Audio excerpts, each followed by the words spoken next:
Assalamualaikum warahmatullahi wabarakatuh. Perkenalkan, nama saya Sinta Nuria Rahmi, nomor induk mahasiswa 212069096. Di sini saya akan melakukan tutorial manasik haji. Haji adalah berkunjung ke Baitullah atau Ka'bah untuk melakukan amalan-amalan ibadah. Adapun tata caranya yakni memakai pakaian ihram, niat ihram, wukuf di Arafah, mabit di Muzdalifah dan Mina, melempar jumroh, tawaf di Ka'bah, sa'i, dan tahallul. Hukum ibadah haji. Ibadah haji adalah wajib bagi umat Islam yang telah memenuhi syarat. Ibadah haji diwajibkan hanya sekali seumur hidup. Hukum haji kedua dan seterusnya adalah sunnah. Tapi bagi mereka yang bernazar haji, hukum haji itu menjadi wajib akibat nazar. Pelaksanaan ibadah haji.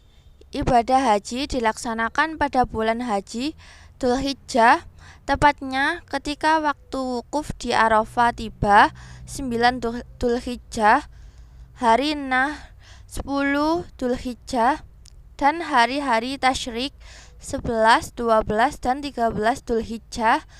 Rangkaian ibadah haji itu sudah dimulai sejak bulan Syawal, Dzulqa'dah, dan Dzulhijjah.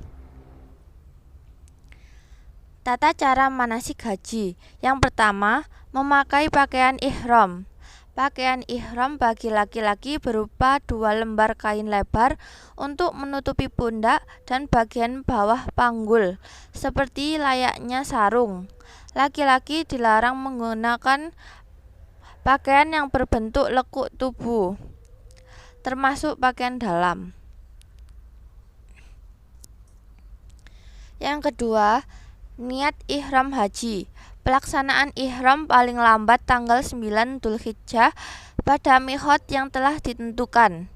Hal yang dianjurkan yang termasuk sunnah haji sebelum berihram adalah mandi, berwudu, memakai pakaian ihram, dan memakai wangi-wangian terlebih dahulu. Kemudian berniat dalam hati. Niat tersebut diniatkan ketika memulai ihram. Bacaan niat ihram. Nawaitu hajja wal umrata wa ahramtu bihi lillahi ta'ala. Yang ketiga, membaca talbiyah.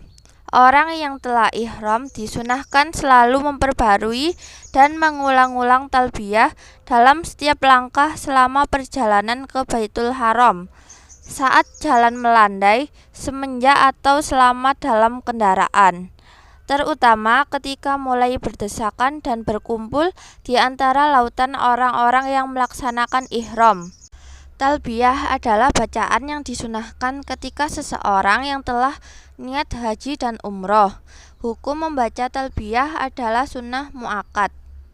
Berikut bacaan talbiyah, yaitu labbaik Allahumma labbaik, labbaik la syarika laka labbaik, innal hamda wa ni'mata laka wal mulk la syarika la.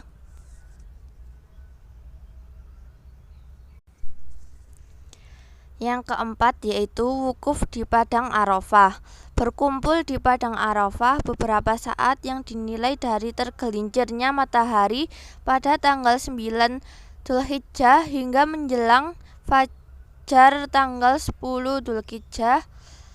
Wukuf dapat dilakukan di mana saja asal masih di tanah Arafah. Selama menunggu waktu masuk wukuf, jamaah haji hendaknya banyak zikir kepada Allah dengan membaca takbir, tahmid, istighfar, dan bacaan-bacaan lain sampai masuk waktu wukuf. Saat-saat waktu wukuf inilah merupakan inti dan kunci ibadah haji. Yang kelima, mabit di Muzdalifah. Mabit di Muzdalifah berarti bermalam atau berhenti sejenak di Muzdalifah setelah melaksanakan wukuf di Padang Arafah. Sambil bagi yang belum melaksanakan sholat maghrib dan isya dapat melaksanakannya dengan cara jamak takhir qashar, yaitu maghrib 3 rakaat dan isya 2 rakaat. Di Muzdalifah, jamaah haji juga mengambil batu kerikil 49 butir atau 70 butir untuk melempar jumroh di Mina nantinya. Di Muzdalifah, jamaah haji melakukan mabit minimal sampai telah melewati waktu tengah malam. Namun yang lebih utama, mabit dilakukan sampai selesai sholat subuh. Setelah itu, jamaah menuju Mina sambil membaca talbiyah dan berzikir. Yang keenam yaitu melempar jumroh Aqobah. Setibanya di Mina, setelah meletakkan barang bawaan di tenda, jamaah bersiap-siap melontar jumroh Aqobah pada tanggal 10 Dzulhijjah dengan 7 batu kerikil, dan setiap lemparan disertai dengan bacaan Bismillahi Allahu Akbar. Yang ketujuh yaitu tahallul awal. Setelah melontar jumroh Aqobah, kemudian dilanjutkan dengan tahallul awal dengan cara mencukur atau menggunting rambut sekurang-kurangnya 3 helai. Dengan dilakukannya tahallul awal ini, berarti kita boleh memakai pakaian biasa dan melakukan semua perbuatan yang dilarang selama ihram, kecuali bersetubuh atau jima'. Yang ke-8 yaitu tawaf ifadah. Bagi jamaah haji yang akan melakukan tawaf pada hari itu juga 10 Dzulhijjah dapat langsung pergi ke Mekah untuk melakukan tawaf, yaitu mengelilingi Ka'bah sebanyak 7 kali dimulai dari arah yang sejajar dengan Hajar Aswad dan berakhir di sana pula. Yang ke-9 yaitu sya'i. Setelah melakukan tawaf ifadah, dilanjutkan melakukan sya'i, yaitu berjalan dari Bukit Shafa ke Bukit Marwah dan kembali lagi ke Bukit Shafa sebanyak 7 kali. Sebelum memulai sya'i, kita dihadapkan badan ke arah Ka'bah. Sebelum memulai sya'i, dianjurkan mengucapkan doa berikut. Bismillahirrahmanirrahim.